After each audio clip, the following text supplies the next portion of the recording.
Hello, everybody, and welcome to Conservatish, episode 191.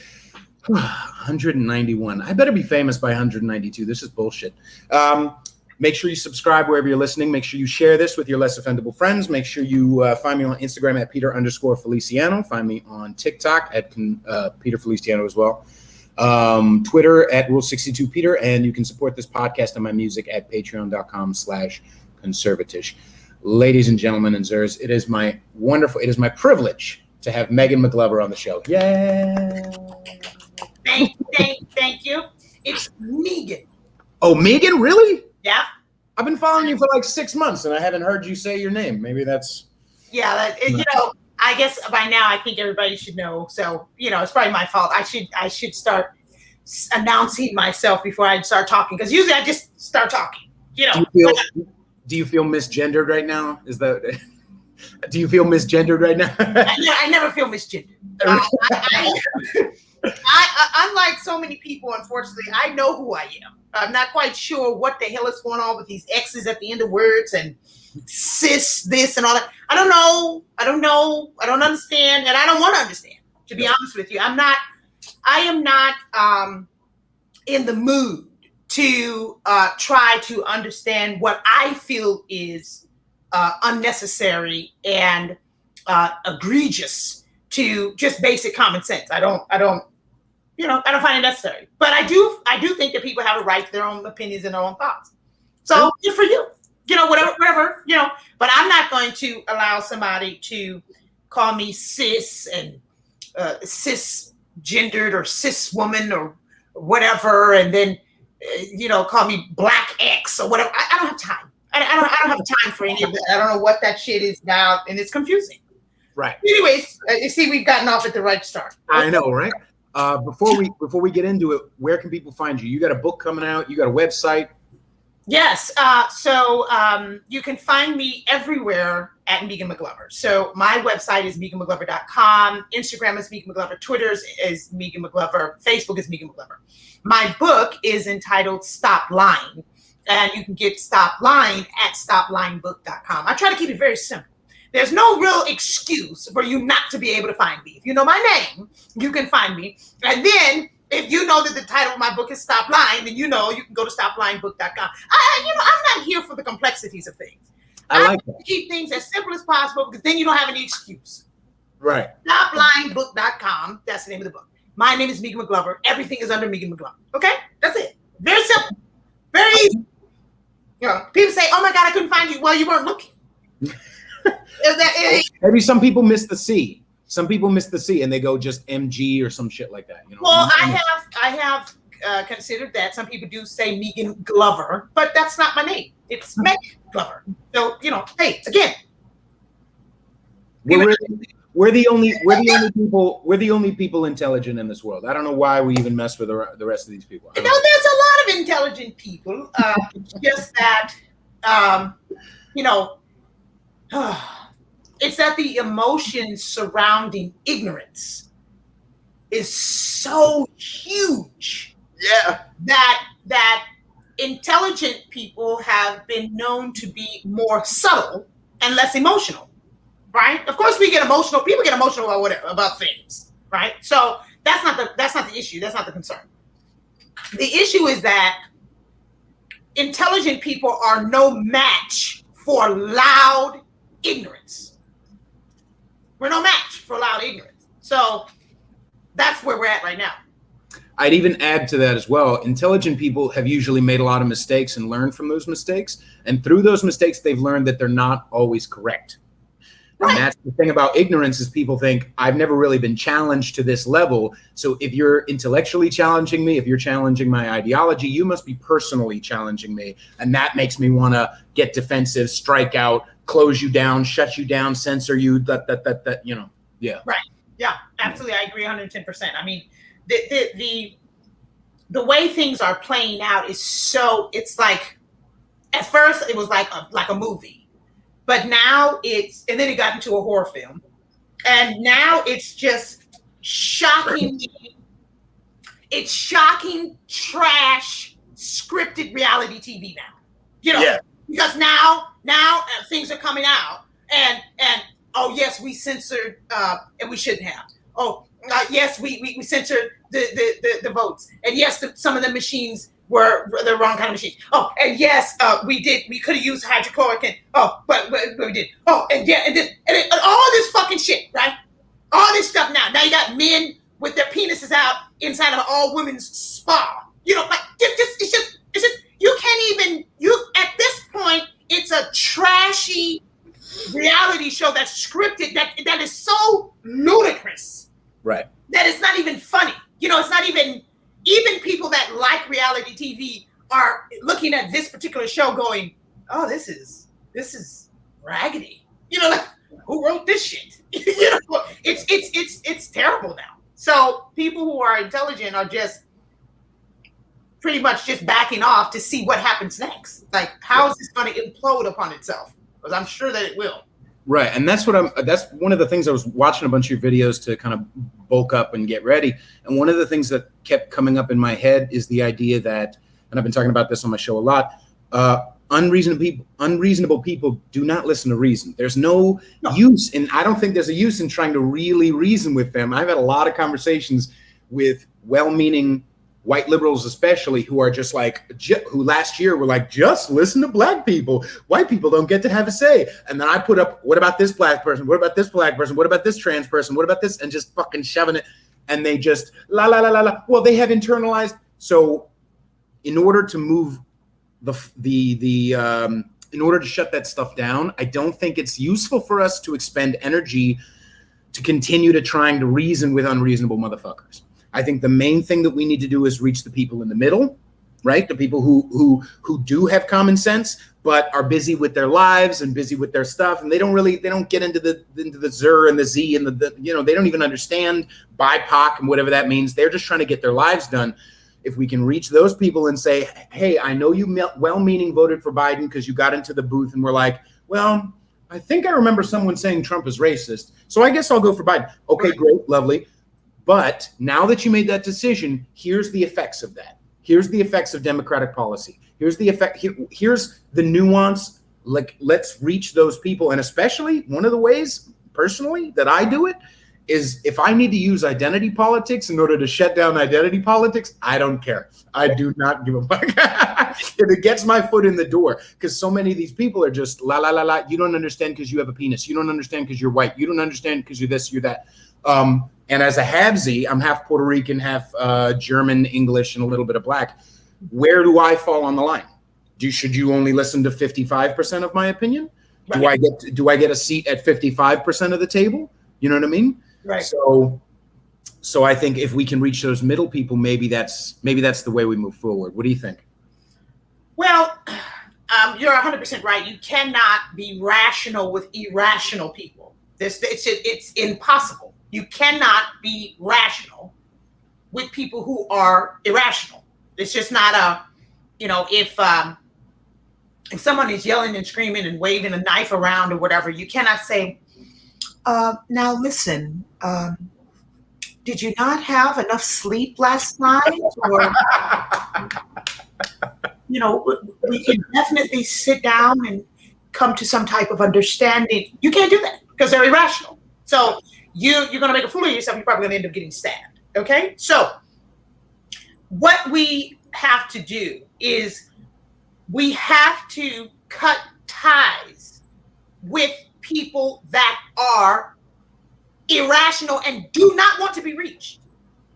Because you have to remember that a lot of what has happened over the last year and a half or so has put people, has put the little guy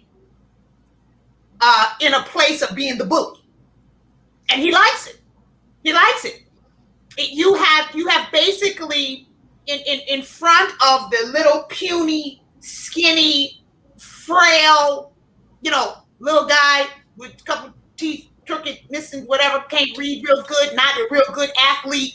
When he goes home and cries every day to his mom, and then his stepdad beats his ass because he's not manly enough, and then he goes to school and the kids are beating him up, and then he doesn't get a girlfriend, they make fun of him because he stutters, da-da-da-da-da. So you have this guy has now watched who he interprets as his bully jock minding his own fucking business. His bully in his mind is the beautiful cheerleader minding her own fucking business. We're not attracted to you, and thus we are the bully. We don't make room for you. You can't play football. You can't play basketball. You can't play tennis. You're not even really good at chess. You know, you can't be on the debate team. You know what I'm saying? So you really don't have a place. And so now anyone who fits into a category that you don't fit into as the puny little guy who's getting his ass whooped from his stepdad and his mama's not standing up for him, and he doesn't like the way he looks, he doesn't like the way things are going for him in his life, is now watching the fucking testicles of the jock being sliced in front of him and put to him and say, this is what we've done for you.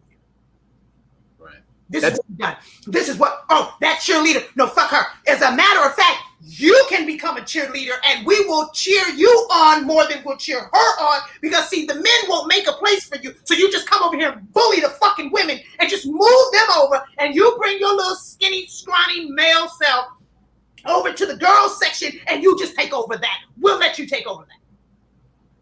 And when you do that for people and you completely ostracize and just turn everyone into some type of obstacle that you need to overcome.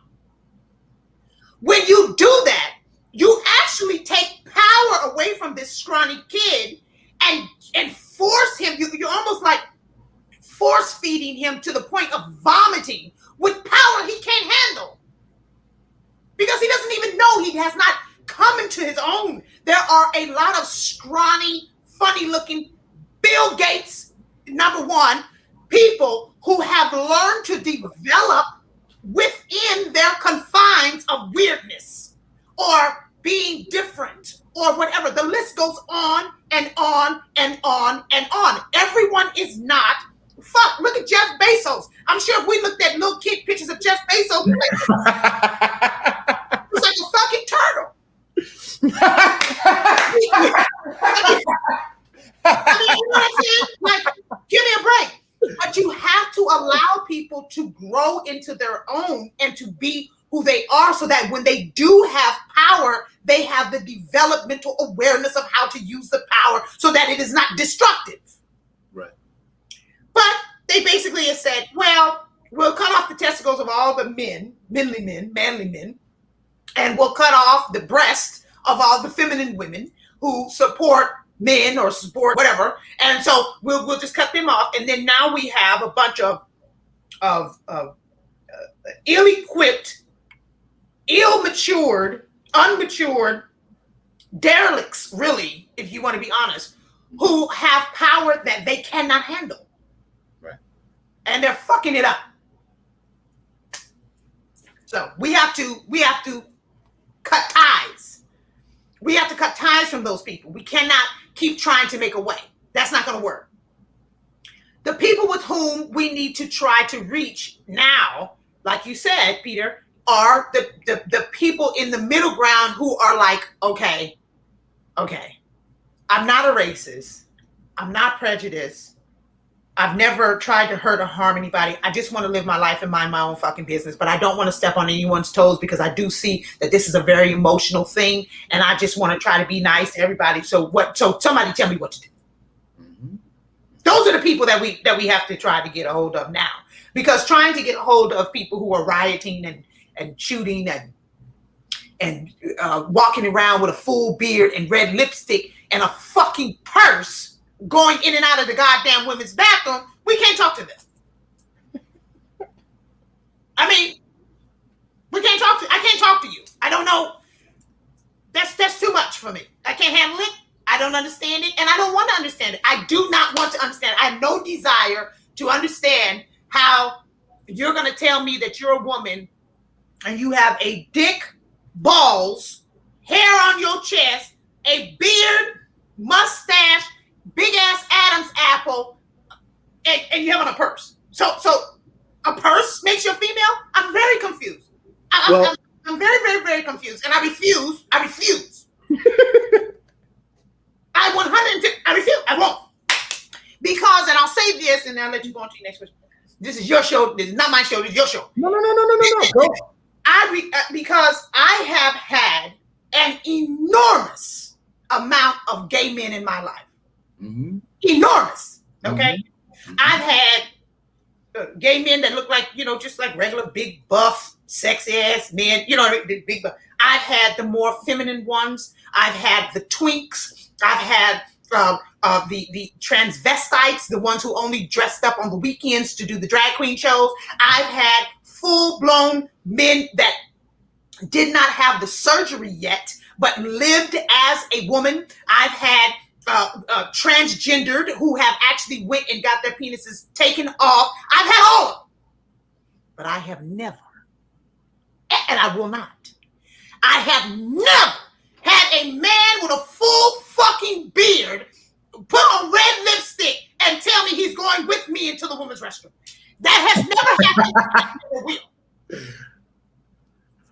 At all. I have had gay men in my life since I was young, since I was a child. So I don't want to hear this bullshit. This is some new weird shit. And every single gay man that I know right now, none of us understand it. None of my friends, they're like, we don't know. They be like, Megan, we don't get down like that. I'm trying. Then my sister calls me all the time. Megan, what's going on with the gay community? I don't fucking know. Don't ask me. The shit's weird. Period. Okay. Go ahead on, Peter. Whatever you want to say next. No, you did some fucking amazing shit. I like that you threw into your bio oratorical. It's just like, well done, goddammit. Well done. It's a beautiful word. No, I really am an oratorical speaker. Did you come from a preacher family? No, so my mother, well, I did kind of, sort of, but not really. So I am a third generation oratorical speaker. I was trained literally by my mother. I've won national competitions. I was trained by my mother, and my mother was trained by her mother. So all three of us have won national accolades for our speaking ability. Literally, I didn't make the word up. It's not a made up word.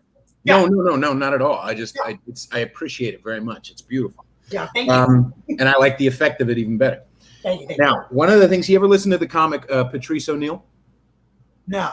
Okay, he passed away about 10 years ago. He's my favorite comedian of all time. And one of the things he talks about, big 6'4", big 6'4" black guy from Boston, moved down to New York. He was part of the Comedy Cellar, all that stuff. Now, oh yeah.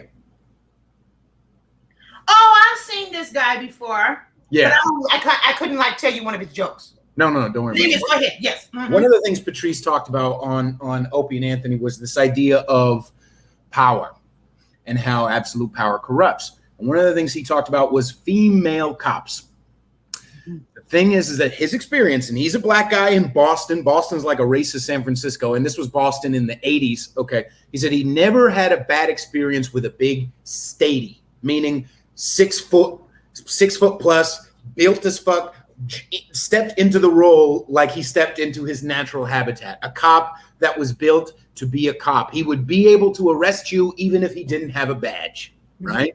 He said he's never had a problem with a guy like that, but he has had a problem with shorter cops, female cops, people, because that's just like you were saying, somebody who feels, whether it's correct or incorrect, somebody who feels, and I've been a victim before, okay, or at least I thought I was, and sometimes I actually have been. People who are introspective, who do the work to heal from trauma and all that shit, they understand that in me is a victim and in me is a bully.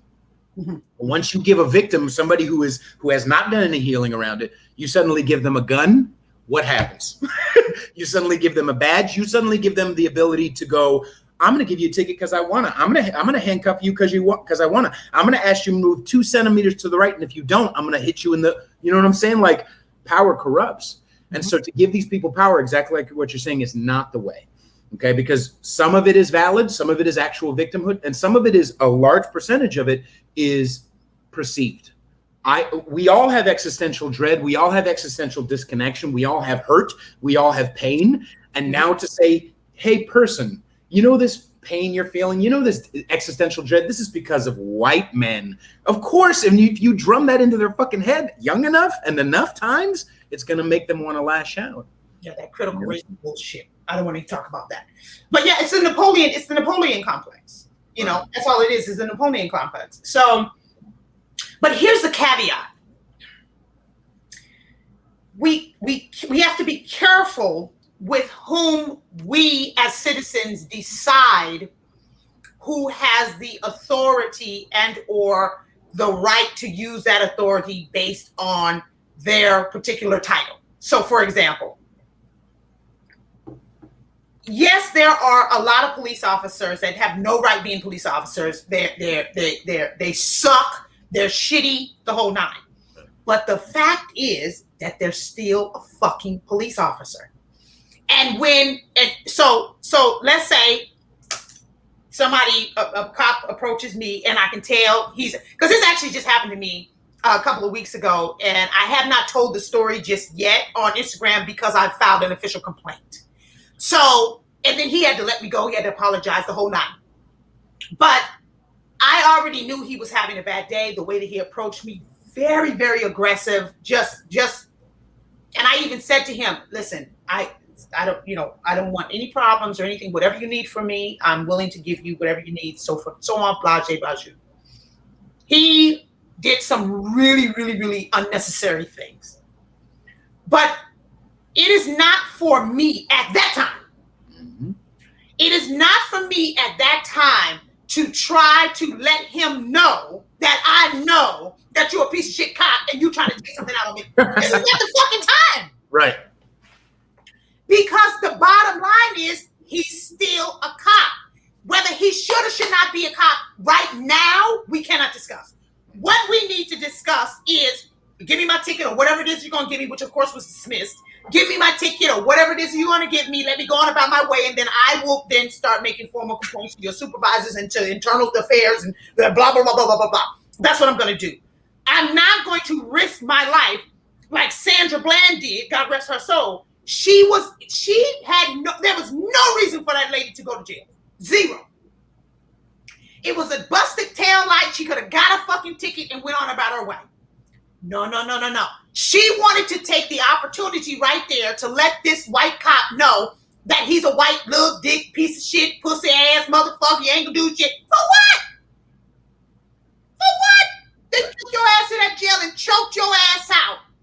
Dead like a fuck. You're dead because you want to let him know that he's a piece of shit. There's other ways that you can get things done. And the problem is that we feel this urgent need to express that, you're shorter than me, you're like a bodyguard at a club, and you just trying. Why? Listen, he's a cop. Should he be a cop? Probably not. But that's not the point right now. He's still a cop. And as soon as we can adopt the reality, then we can start really nitpicking and fixing shit. But you're not going to be able to fix, because see, now they thought they were fixing it, right?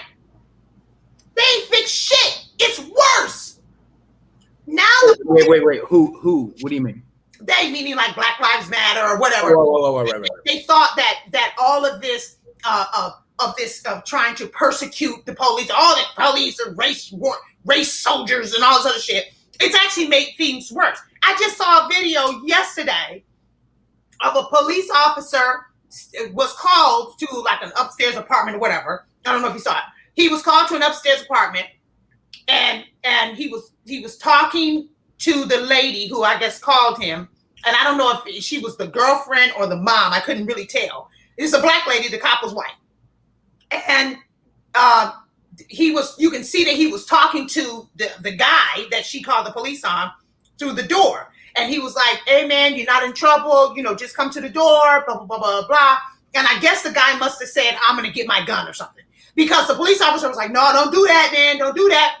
Do you know the police officer had his gun in his hand? The black guy, comes out of his apartment with a gun like this. Comes out of the apartment with a gun. The police officer ran down the stairs. He left. And the lady, the lady who called the police, she walked around the other side of the banister on top of the stairs. He just left that lady right there like, oh, well, bitch, fend for yourself. So what's happening is you're so busy trying to say that the police ain't shit that the police are now saying, okay, well, y'all take care of yourselves. See, the good cops are not going to risk going to jail, losing their pension, losing their retirement, this and the other. It looks like they're just going to start leaving.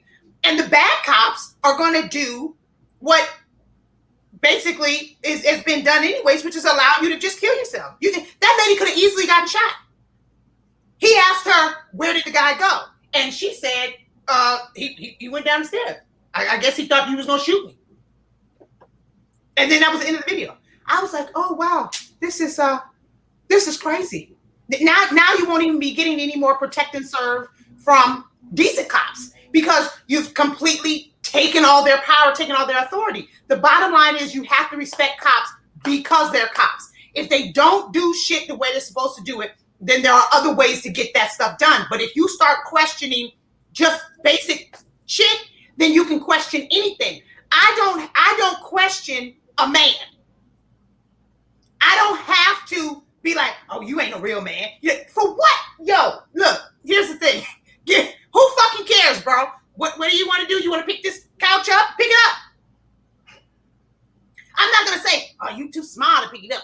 You ain't got no fucking real muscle. Let me call a real man over here. You want to pick the couch? Pick up the fucking couch. I'm going to the bathroom, do whatever. You start to get into the weeds of things when you do that, because then everybody can say, you're this, you're that, you're not this, you're not that. That's just, it's completely out of control. It's kind of out of control. I think the baseline of it, and I say this a lot in different ways, but it's going to be a little ham-handed. I think femininity has lost its fucking mind, and I think that's the and I think that's the baseline. Now, as somebody, correct me if I'm wrong, but as somebody who at least is the more masculine in the lesbian relationship, you kind of get the deal of dealing with females who are coming from a place of emotion only. Now, that is an important role. We need that role. God damn it, somebody needs to kiss the boo-boos, but somebody also needs to stab the wolf, okay? And when the men or the masculine people, whatever, are not showing up as they need to, and they're afraid to have uncomfortable conversations, and females, femininity, whatever, feminism loses their fucking mind, of course they're going to come from a place of emotion only. But we cannot live life like that. That's a great way to do some therapy, maybe. That's a great way to make art if you want to, but it's not a great way to live. You need logic, you need structure, you need boundaries, you need somebody willing. I need, as a person, as an introspective person who's on the spiritual path, sometimes I need somebody to wrap me up and help me fall asleep, in the loving, whatever. And sometimes I need somebody to say, pick your fucking ass up, move, keep moving. No, don't do that. Don't text this. I need both things. And when we have one side that's too strong, it's not good for us as humans. And that's why I feel like especially black female emotion is something that's extremely powerful. Sure, absolutely. But especially white people don't know how to handle it. They haven't been around enough of you. They think a black female is feeling this emotion, so that means she must be correct. Yeah. So you had said something about being more of the masculine side of the relationship. It may look like that, but Danny's crazy. I tell people all the time, don't let her little tiny ass fool you. She's nuts. I'm afraid of her. I'm way more afraid of her than she is. Okay? Let's just make that clear right now. Now, the problem is that things have been hijacked. Okay? So the Me Too movement started because a black woman was inappropriately sexually groped or whatever at her job in Hollywood, and so she started this Me Too movement. Then here come a group of aggressive white females who were like, oh yeah, by the way, me too. And these persons, so I guess I should premise it by saying this. I hate the Me Too movement. I think it's a piece of shit. Because personally, if somebody comes up to me and says, okay, I am so-and-so, and I own Hollywood or whatever. I own the networks, okay? And I have the ability to make you your own show, your own movie production company, you own this, you own that, sleep with me one time. Okay. No problem. You want some of this sunshine? Ain't no problem. You want some of this nookie? Ain't no problem. Hey, listen, to sit up here and say that you would not do that is a fucking lie. It's a lie. And you're talking about people who are waitresses, sleeping in their cars, going to auditions 4 and 5 times a day, trying to get somebody to babysit their kid. They do that. So don't tell me that you did not have sex with that person in order to help your career. You did. You did. Now, most of the time, it actually did help your career. The majority of these women that were complaining had been in Hollywood for the last 20 years, had been in Hollywood, had been in several different movies, this and that. Now you want to come up and say somebody groped you, but you knew they were going to grope you because you had already heard the rumors. You knew exactly what you were getting into. Now you want to punish them because now you're upset about the choice that you made. I have a problem with that. I'm not saying that being groped is okay. I'm not saying that sexual assault is okay. Of course, I'm not saying that. But what I am saying is you will never catch me going up to Mike Tyson's house at 1 o'clock in the morning for a fucking autograph. That's what I'm saying. Yeah. And the Me Too movement, in my personal opinion, has made women look like a bunch of stupid, naive, oh, I didn't know.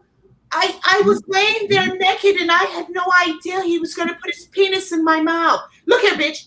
Why are you trying to make it look like we don't know what the fuck we're doing?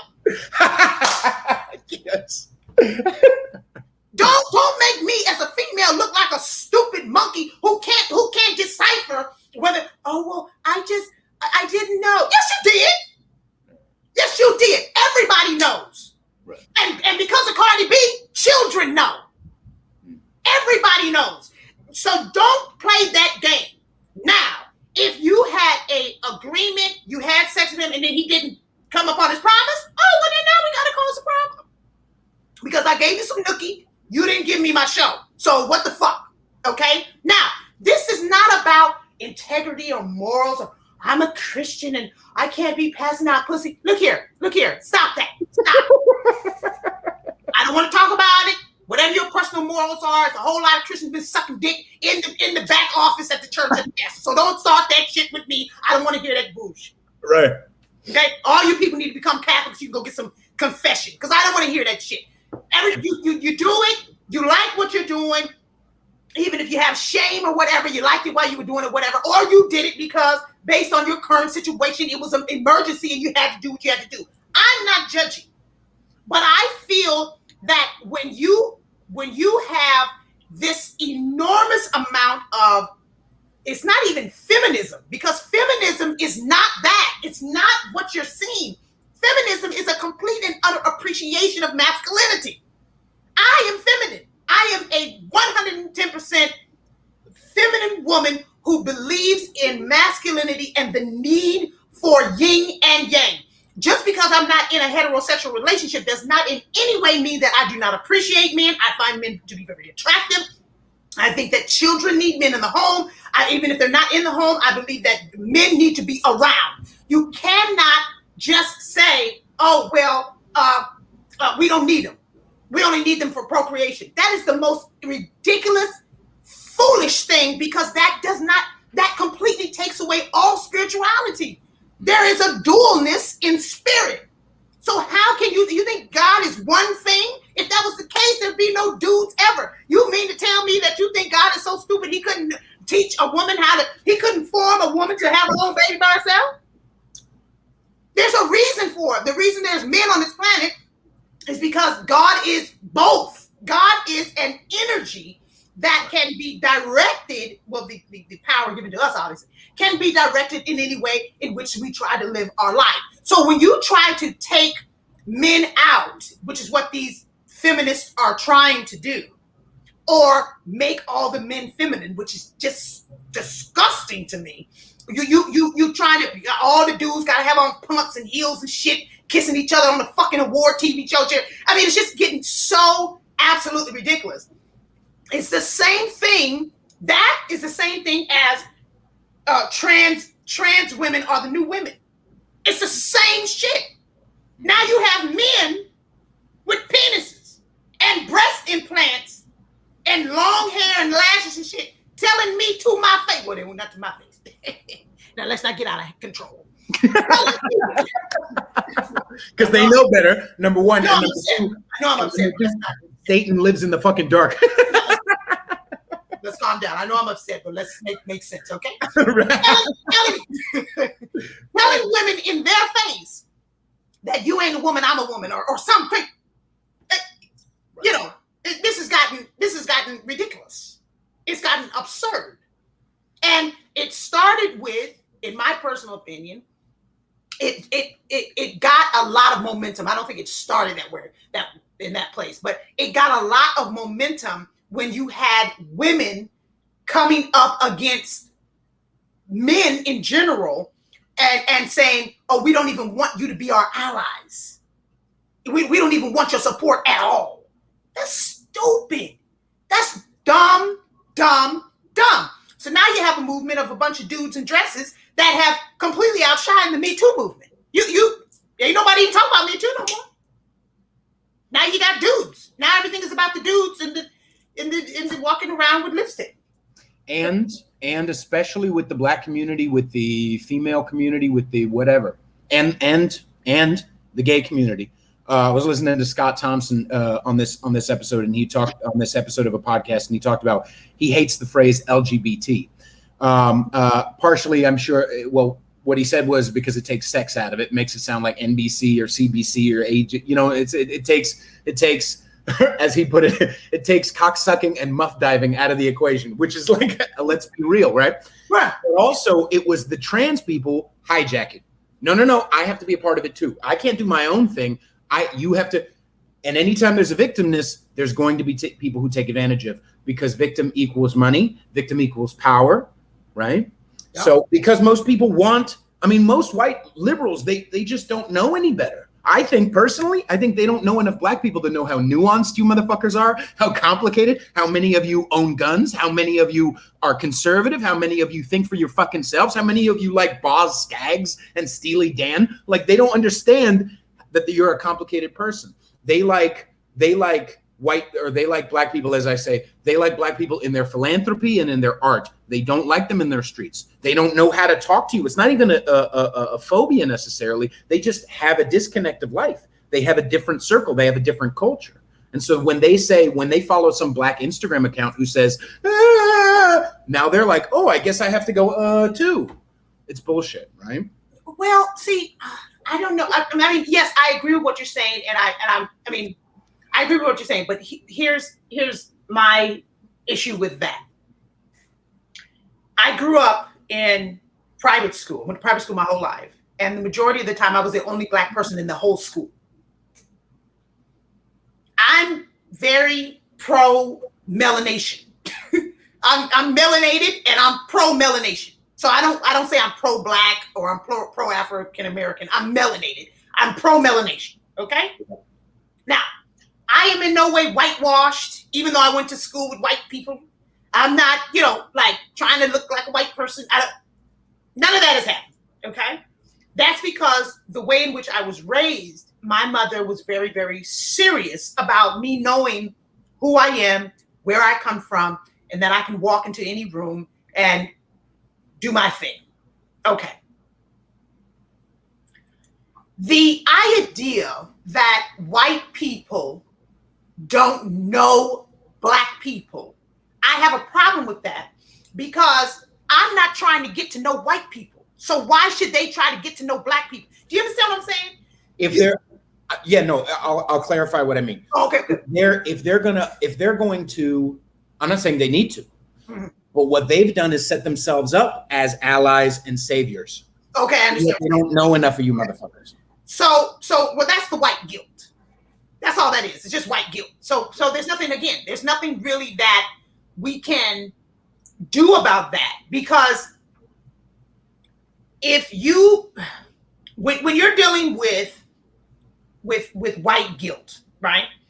There's 9 times out of 10 something else going on in your life that you're ashamed of. It's probably not this this my parents were slaves, or my parents, or the country was a slave country, whatever. That's probably not the thing. You're probably a dirty person that likes to fuck sheep or something like that. I mean, we don't want to attack anybody who has. No, I'm just kidding. No, but it really is a transference. That's what it's called in psychology. It's transference. Right. And so what you're doing in this transference is you're taking one thing and putting the energy over here to make you feel good about yourself.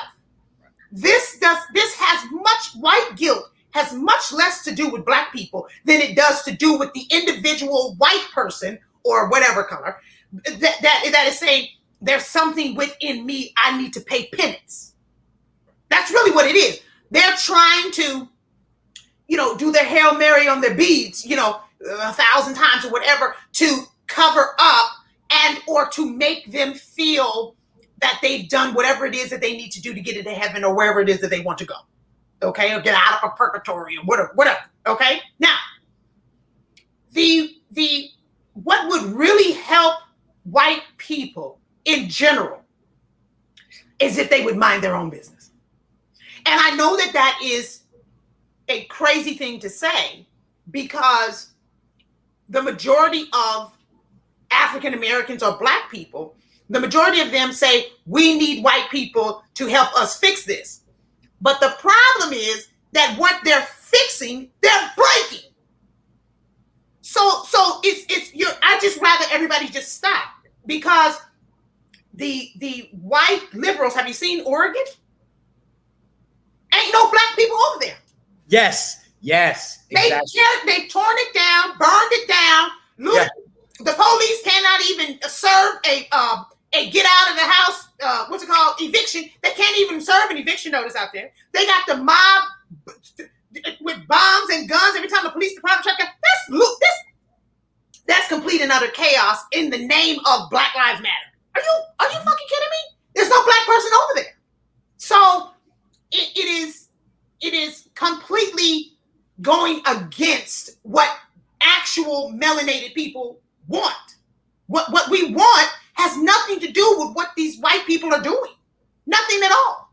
Now, again, the movement has been hijacked by a bunch of crazy, deranged, psychologically sabotaged people who are just standing around acting like a bunch of buffoons. And then what happens?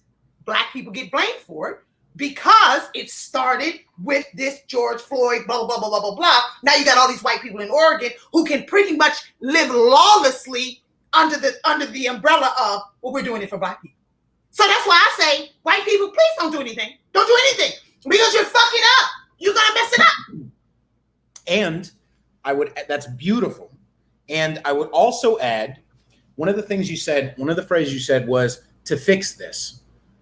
I don't think it's broken. Now, does that mean things are perfect? Fuck no. But if you look at the stats, number one, not only in 2019, only 10 unarmed Black people were killed by cops. Okay, 5 of those attacked the cop at the time, meaning with a gun. One guy was naked, just right. 1 was an accidental discharge, and the cop was Black. So relax, motherfuckers. And then the additional 4 out of the 4 cases left, 2 of the cases went to court. So that's 2 that maybe didn't get to court. Obviously, we have extenuating circumstances that we don't know as people who are not involved in the case. Okay, but that's 2 out of I think it's 35 million police and civilian interactions a year. Every year, including during President Trump, every year, unarmed cops murder unarmed Black and white numbers have gone down. So things are getting better. Okay, we literally since 1991, crime has dropped, I believe, 70%. 70% and yet we have more video constantly. We have cameras on every. We have more ability to track people. We have cameras that for things. Relax, motherfuckers. We're doing better. And now you want to take it all down again, just like Megan said. This is not helping. You're not helping. You know what I mean? So I want to add that caveat as well, because I really believe if we are coming from a place of black, white, whatever, if we are coming from a place of hurt, if we attach something that's going to fix us, bullies do not come and get your money today and come back tomorrow and say, hey, thanks for the 25 cents yesterday. I'm all good. They say, give me more fucking money. And I, as a person who has been abusive emotionally in my own way and taken back and been a victim, we all have, life is complicated. I know that I'm not satiated when I'm going to my job, as an example, for money alone. They can never pay me enough. They can never pay me enough, right? So let's transition for the last couple minutes. I know you're okay on time? Yeah, I'm good. I do want to say this before you go into your thing. Please. I should say this real fast.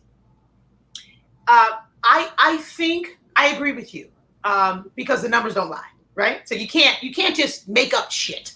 The numbers say that police shootings have gone down. The numbers have gone down. So let's just stop with this trying to say something else. But I do, he's like my older brother. We're not biologically related, but Andre Taylor in Seattle, he fought and got a policy and a law introduced into Seattle that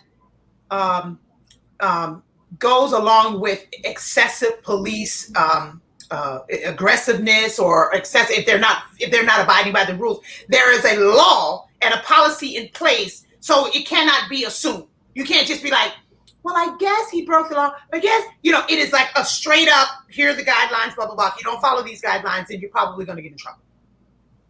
I say all this because I don't think that we should ever get to the place where we're not willing to look at something and see if we can do things a little bit better.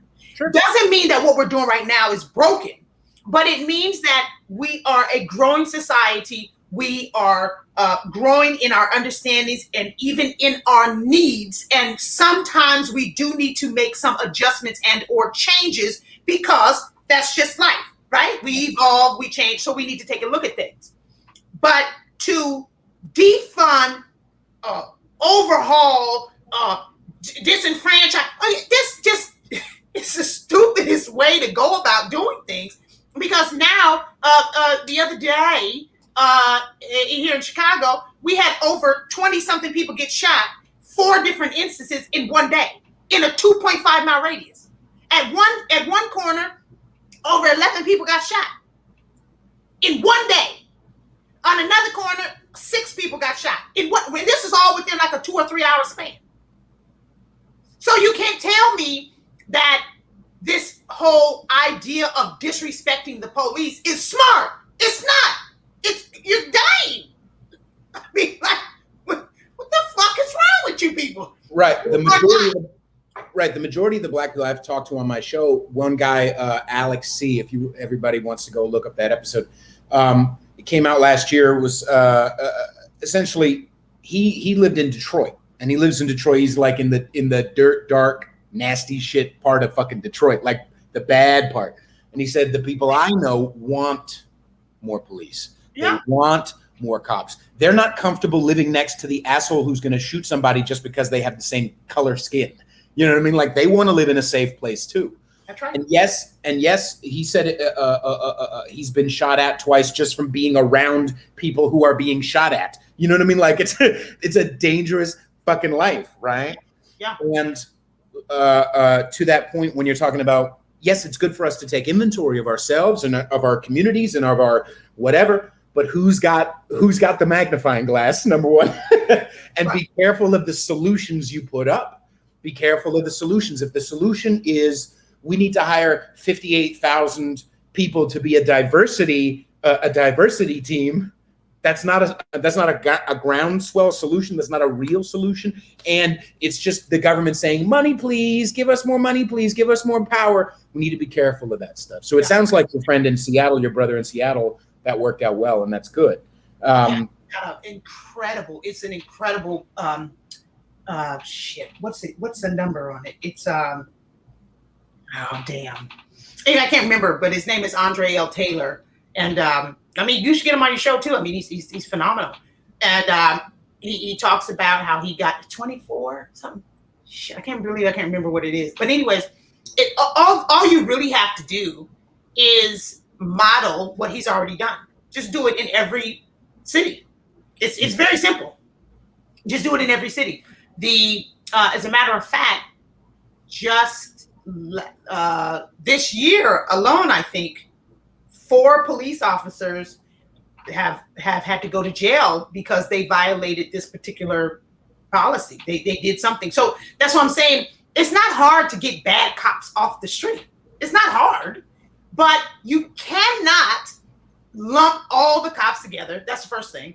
And you cannot, even if it's a bad cop, you cannot put yourself in a place where you are being so outrageously disrespectful that it can come back around on you. We can't even find out if the cop is bad or not because you fucked up. So you showed your whole ass so bad that we can't shit.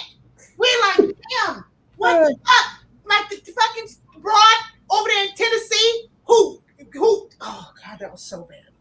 What was it? The broad I think she was in Tennessee, remember? And she shot the cop, the cop that was overweight. Remember she shot him? It was a black lady who was driving, I think it was like a Camaro or something like that. And it was registered to her boyfriend, and her boyfriend had warrants out for his arrest. She pulls over, they were in the shop. You don't remember this? Mm-mm. She pulls over, the cop gets behind her. Of course, he has on his camera, his car camera. The cop pulls her, I don't even think he pulled her over. I can't remember if he either pulled her over or she pulled herself over. I don't know. She immediately jumps out the car and she's like standing on the side of the car, like, what do you want? What do you want? So the cop gets out of the car and he's like, okay, ma'am, let me get your license, registration, blah, blah, blah, blah. What you pulled me over for? I don't want that. I'm not doing nothing. Da, da, da, da. So anyways, they go back and forth. He asked her to get out of the car. He asked her several times to stop digging in her purse. She kept digging in her purse. Then she was on the phone with her mom and doing all this talking. Can I get a cigarette? Well, I need to get my lighter. And he was like, ma'am, please just hold on just a second. I'm trying to be nice to you. Please just wait a second. Blah, blah, blah. And he looks in her bag, finds crack, weed. I think it was crack and weed. It was crack and weed. And so he said, ma'am, I'm going to need you to put your hands behind your back. She starts screaming, runs around the back of the car into the front of the car, jumps into her driver's seat, turns the car on, or if the car was already on, I can't remember. She jumps to the driver's seat, and he's like, ma'am, get out of the car. Get out of the car. She gets a gun. A gun. She gets a gun, and you can hear him say, put the gun down. Put the gun down. She shoots the cop. She shoots him. He's trying to shoot back. She actually shot the cop. He's trying to shoot back. She puts her car in reverse and speeds off. He shot her too. He actually did get her. He got her a couple times. Speeds off, almost runs his ass over with the car. Speeds off, and then down the road, I guess because of her sustained injuries from the bullet, she ran into a tree. Now, let's just say this particular cop was a bad cop. We'll never know. We'll never fucking know. Not that kind of behavior, because there's no way, it's nothing that you can say. We'll never find out if this cop was rogue. Never. Because you get in your car. First of all, you're driving the car, your boyfriend's car, you got warrants on. The second thing, you got crack, weed, and all kind of shit in your purse. Then you got a gun. Then you shoot the cop. I mean, what are we doing? Then you leave, you resist arrest. God. I think I go back to this. I think liberals and what current day liberals have really turned into are fucking Marxists. What Marxists believe, if we take away all the big bad white man, or if we take away all of the upper class of whatever you want to put the boogeyman as, we'll all just be sitting in a park somewhere with a little ukulele singing about kumbaya, and we'll just all be peaceful because we all have the same amount of money. Fuck you. You don't understand humanity. No. Humanity is dirty. It's dark. That's why society is so perfect. That's why religion or whatever you want to talk. We have set up traditions or ways to help us to tamp down and heal that dirty little animal that we are. Yeah. Unless we have that structure, unless we have that journey, unless we have that quinceañera, whatever the fuck you want to say, that transitions us into, okay, now I'm in the big leagues now. Now my actions have consequences. It's not just I'm going to get an F. I may die if I make the wrong decisions. Yeah. Unless we have that set up, we're just going to keep doing this over and over. That's Now, right. let's talk about the last few minutes. Let's talk about, because this is, again, like I said before we started recording, I love anybody who's not 100% liberal, but I also love motherfuckers who are on the spiritual tip, who are on the introspective tip, who are on that self-care tip. Because personally, I would have gone into La La Land, Patriot, Pizzagate, blah, blah, blah. I would have gone into that unless I took fucking care of myself this last year. My meditation is ramped up. My fucking prayer is ramped up. My gratitude list. I have always been this way, but I needed to really take time to dunk my head in news, social media, whatever, and then take time to dunk the fuck out of it. Take time to take care of myself, to get a nice perspective, because there were times where I was losing, especially during the George Floyd riots, where I would go outside and I could feel my body not trusting people. I could feel my body like, I hate humans, blah, blah, blah. And then it hit me like, most people are fine.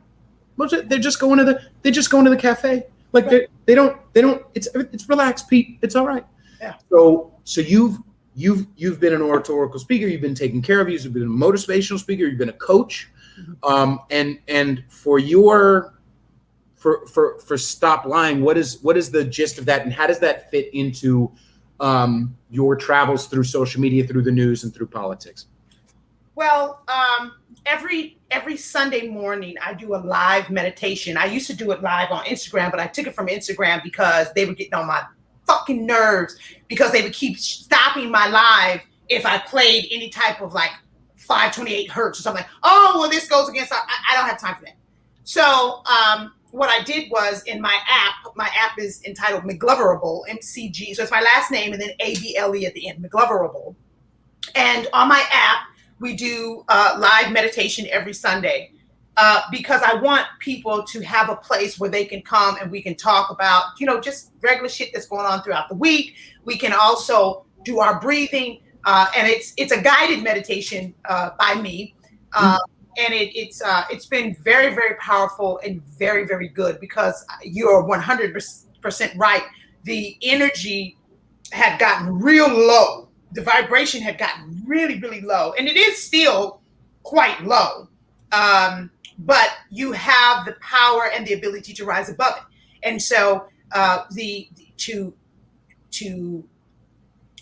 have a place in your own spirit, in your own soul, where you can come to and get centered and just say, okay, I'm still alive. I'm still in control. I'm still aligned. I'm okay.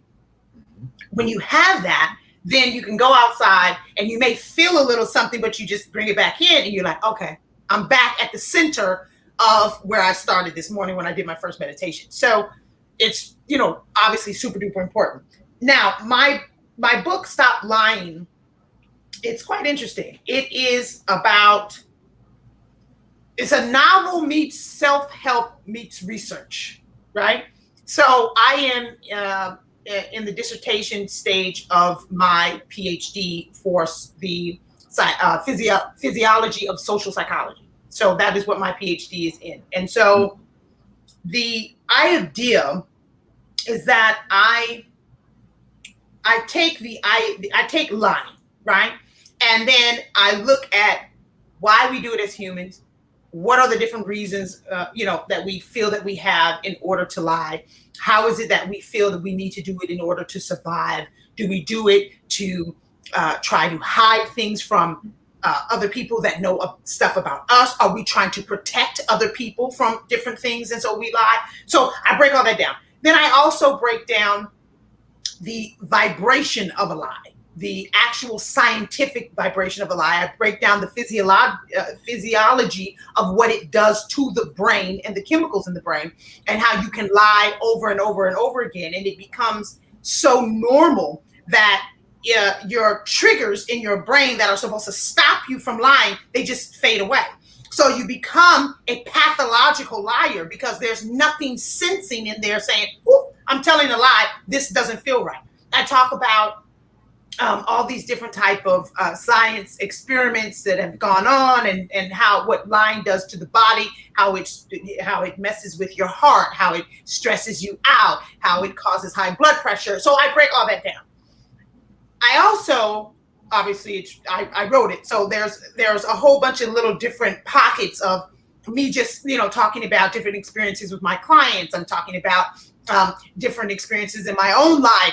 And then I take 3 stories and I start off with these 3 stories. And as the book travels, you see how the lies have progressed and how they are hurting this person's body or hurting this person's self-esteem or hurting this person. So the 3 stories actually travel throughout the book so that you can have a understanding. When I'm telling you this is the research, you actually can see how it is affecting a human person when lies have been told to them and when they are continuing to lie themselves.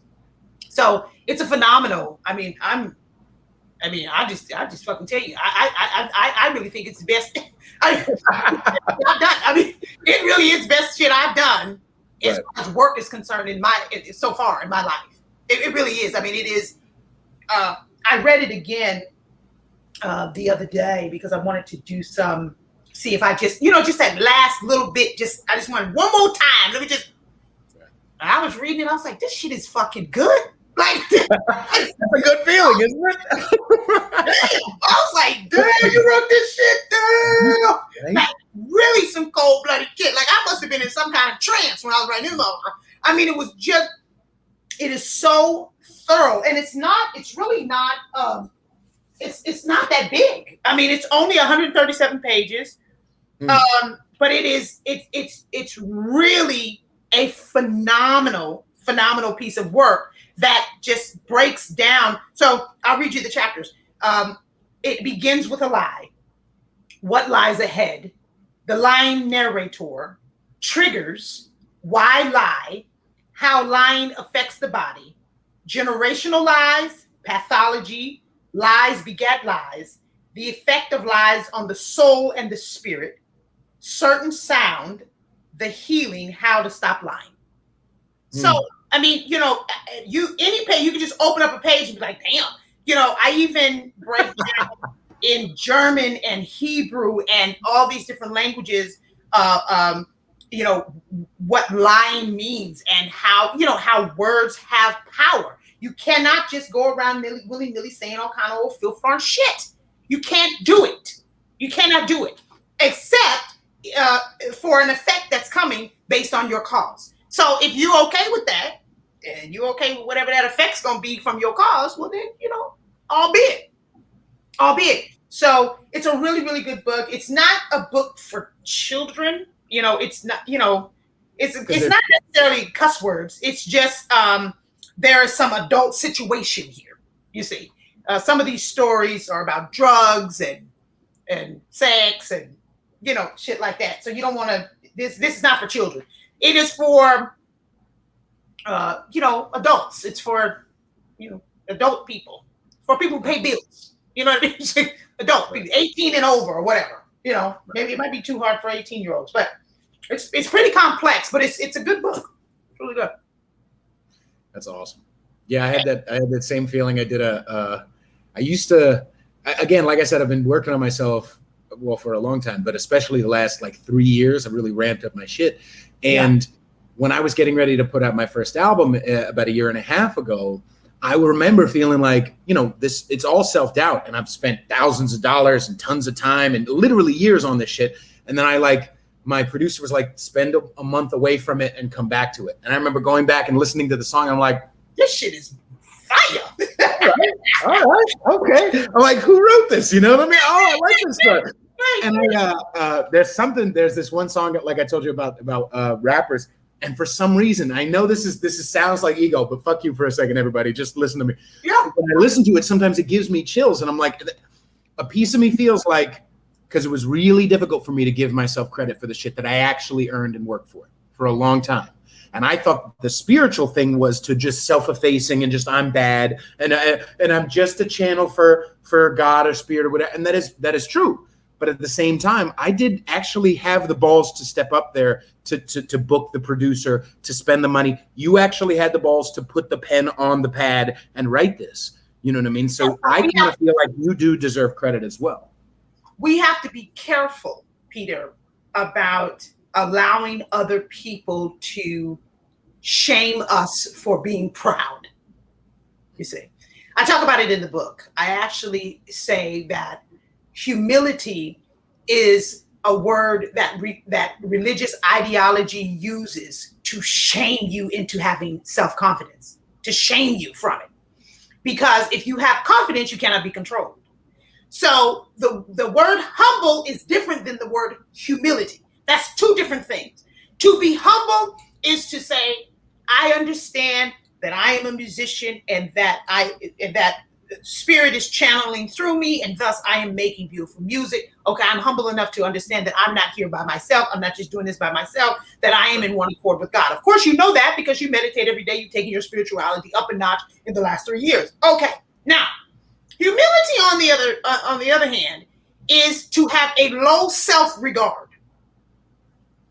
It's to have a very kind of cowering, oh, well, you know, oh, I don't, you know, I'm just here. No, bitch, you're not just here. I mean, again, see, a lot of this stuff is insulting to God, in my personal opinion. I'm sorry? I said a lot of this stuff is insulting to God, in my personal opinion. Now, I haven't talked to him about it. We haven't talked about it. But I would just assume that God, okay, so I talk to my people on meditation about this a lot. And to my clients, I talk to them about this a lot. It took a lot of fucking work, a lot of work for you to be born exactly how you are. It took the perfect timing, the perfect alignment of the stars. Your mother had to meet your father at the exact time. That particular sperm had to get into the egg, because if it was a different sperm, you would not be Peter, not this Peter. You'd be a different Peter. The sperm, the timing has to be down to the fucking millisecond. Your mother's parents had to meet at the exact same time in order to birth her. Your father's parents, same thing. It has been millions, if not billions of years of planning in order for you to be born. So when you don't have a certain, you know, awe about you, right, I think it's insulting to God, because so much fucking work has been done. How dare you not take pride in yourself and say, you know what? I'm a fucking musician, and I'm a fucking good musician. And I wrote this fucking shit, and you people should listen to it because this is the best shit I've done. And this is fantastic, and I think this is great. And you should feel that way about yourself, because the almighty universe has conspired to make sure that it can it can have a human experience through your perspective specifically. And if you don't take that seriously, then what will end up happening is you get low self-esteem, you start feeling like shit, depression sets in on you, all kind of shit goes on, and then, you know, I can't do shit, I ain't gonna be shit. Okay, then you start doing all this stuff, rioting, I'm not gonna live past 20 years old anyway, so who gives a fuck? You know, you start having these kind of ideas. But you should say, I am Peter, I'm the shit. I am the only Peter Feliciano on this planet. So, fuck it.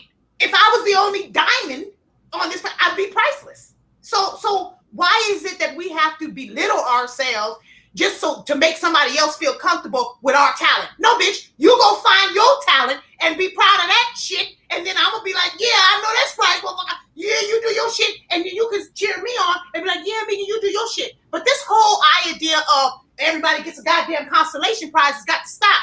Fuck that. You're a better musician than a lot of these motherfuckers. So ride that train. Right. And along with that, a lot of people I knew over the years, because I used to do a lot of I used to write and sing hooks for rappers around the country, and I used to do all kinds of shows with them, and a lot of really talented people quit. They had incredible talent, raw, whatever you want to call it. They were given a gift by God or spirit or whatever the fuck, but they chose to not follow through. When I told people I moved out to New York from the Bay Area about a year and a half ago after I released the album. And most people were just like, wow, that's cool. I know. But then there were a lot of people who were like, oh, I could never handle that winter. And I'm like, I didn't ask you whether or not you could handle that winter. I just informed you that I was moving to fucking New York. Oh, I could never. Okay, that's fine. Or they would say even shit like, we'll see you when the winter really strikes. Like, the fuck? That's not support. Like, fuck you, I didn't ask you. You know what I mean? Like, so anyway. Yeah, that's the same thing I got when I moved to Chicago. Because I'm from Southern California. I'm from SoCal. So, oh, we'll see, or whatever. Well, whatever. Right. Right. Like, and it's not a big deal. But again, I don't take things personally because it's just not necessary. You know what I mean? Now I'm very sensitive. I listen, but I have become very, very aware at an early age. I became very aware of who I am and that everybody's not going to like me. I found that out really young, probably when I was like 3, because I've always been outspoken, always. And so I would get a response from people that was less than flattering. They would be like, oh my God, whose kid is this? This is fucking Jack. She's awful. Like, oh my goodness. Now, I was never disrespectful, but I would say stuff. Like, I remember one time my eldest sister is 16 years older than me. So she was in college and I used to be like this with her. I was at her hip all the time. And at this time, she was in college and I was like, 3 or 4 or whatever. And we were sitting in the cafeteria at this college. And one of her friends, he was a guy, and he came up to our table or whatever, and he was talking to her or whatever. And I had like these pigtails, these long pigtails.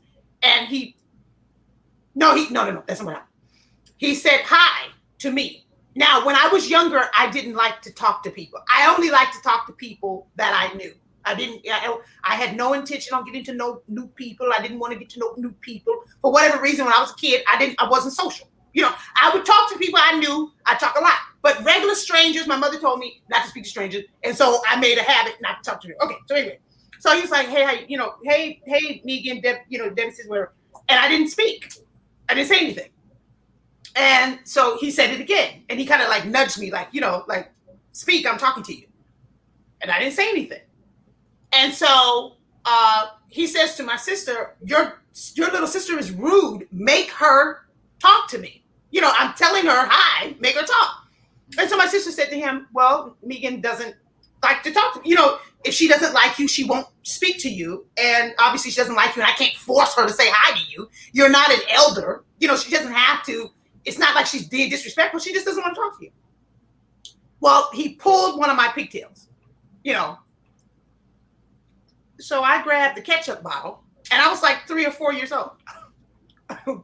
I didn't say anything. I grabbed the ketchup bottle, and I chucked ketchup all over this guy's shirt. Just all over. What's good? Oh my God. Get your sister. And my sister told him, I told you to leave her alone. You leave her alone. She doesn't want to talk to you. So I went on about eating my French fries or whatever I was eating, probably a grilled cheese sandwich at the time.